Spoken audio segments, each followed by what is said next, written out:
அஸ்ஸலாமு அலைக்கும் நண்பர்களே, இன்று நாம் நபியின் மீது சல்வாத் சொல்லுவதால் ஏற்படும் நன்மைகள் பார்ப்போம்.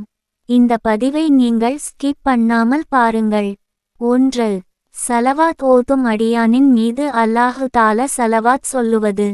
2. அவனுடைய மலக்குகளும் சல்வாத் சொல்வது. 3. அவருடைய அமல்களை பரிசுத்தப்படுத்துவது. 4. அவருடைய அந்தஸ்துகள் உயர்த்தப்படுவது. 5. அவருடைய பாவங்கள் மன்னிக்கப்படுவது. 6. அந்த சலவாத்தை அவருக்காக மன்னிப்பு தேடுவது. 7. சல்வாத் ஒத்துபவரடைய செயலோட்டில் ஒரு கீராத் அளவு நன்மை எழுதப்படுவது. ஒரு கீராத் என்பது உஹது மலையாளவுக்கு சமமானது. 8. அவருடைய அமல்கள் பெரிய தராசில் நிறுக்கப்படுவது. 9. எவர் தனது சகல துவக்களையும் சலவாதாகவே ஆக்கிக் கொள்வாரோ அவருடைய இம்மை மறுமையின் காரியங்களுக்கு அது போதுமானதா ஆக்கும். 10. அவருடைய குற்றங்கள் அழிக்கப்படுவது. 11. சலவாத்தின் காரணமாக ஆபத்துகளிலிருந்து பாதுகாப்பு நன்மைகள் கிடைப்பது. 12. கியாமத் நாளில் நபி ஸல்லல்லாஹு அலைஹி வஸல்லம் அவர்கள் சாட்சியாக ஆவது.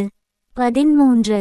நபி ஸல்லல்லாஹு அலைஹி வஸல்லம் அவர்களின் ஷபாத் பெறுவது. 14. அல்லாஹு தாலாவுடைய திருப்தியும் கிருபையும் இறங்குவது. 15. அவனுடைய கோபத்தில் இருந்து பாதுகாப்பு கிடைப்பது. 16. அமல்கள் நிறுக்கப்படும் போது நன்மையின் தட்டு கனமாவது. 17. கியாமத் நாளில் அஷின் நிழலை அடைவது. 18. ஹவ்லூல் கவ்தர் தாடகத்தில் நீர் அருந்தும் பாக்கியம் கிடைப்பது. 19. நரக நெருப்பிலிருந்து விடுதலை கிடைப்பது. 20. சிராத்துல் முஸ்தகீமை எளிதாக கடந்து செல்வது. 21. மரணத்திற்கு முன்னர் சொர்க்கத்தில் தனது இருப்பிடத்தை கண்டு கொள்வது. 22. சொர்க்கத்தில் மிக அதிகமான மனைவியரை பெறுவது. 23. தருமம் செய்ய வசதியற்றவருக்கு தருமத்தின் ஸ்தானத்தில் அது இருப்பது. 24. சலவாத் சொல்வது ஜகாத்தாக அமைவது. 25. நன்மை பரிசுத்தமாக்குவதாக அமைந்திருப்பது. 26. அதன் காரணத்தால் பொருளில் பரக்கத் ஏற்படுவது. 27. சலவாத்தே ஒரு இபாதத்தாக இருப்பது. 28. அமல்களில் எல்லாவற்றை விட அல்லாஹ்வுக்கு விருப்பமானதாக இருப்பது. 29. மஜ்லிஸ்களுக்கு அலங்காரமாக இருப்பது. 30. வறுமையும் நெருக்கடியையும் தூரமாக்குவது. அடுத்தது எப்போது சல்வாத் சொல்லலாம்?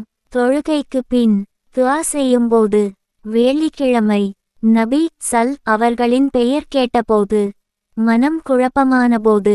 சிலர் சின்ன துஆ சொல்வதற்கு முன் சல்வாத் சொல்கிறார்கள். அது துஆவை சொர்க்க வாசல் வரை கொண்டு சேர்க்கும். சல்வாத் சொல்லும் சில வடிவங்கள் என்பதை பார்ப்போம். சிறிய சல்வாத். அல்லாஹும்ம சல்லி அலா முஹம்மத். நண்பர்களே, நாம் எப்போதும் நபி அலைஹி வஸல்லம் அவர்களின் பெயர் கேட்டால் ஸல்லல்லாஹு அலைஹி வஸல்லம் என்று சொல்ல மறக்காதீர்கள். அது நம் நாவை தூய்மையாக்கும், இதயத்தை அமைதிப்படுத்தும். ஒவ்வொரு நாளும் குறைந்தது 100 முறை சல்வாத் சொல்ல முயற்சி செய்யுங்கள். நிச்சயம் உங்கள் வாழ்க்கையில் அல்லாவின் ரஹ்மத் நுழையும். இன்ஷா அல்லாஹ். ஆமீன். இந்த காணொளி பிடிச்சிருந்தா லைக் பண்ணுங்க, ஷேர் பண்ணுங்க. இன்னும் நம்ம சேனலை சப்ஸ்கிரைப் பண்ணலையா? உடனே பண்ணுங்க. ஜஸாக்குமுல்லாஹு கைரன். அஸ்ஸலாமு அலைக்கும் வரஹ்மத்துல்லாஹி வபரகாத்துஹு.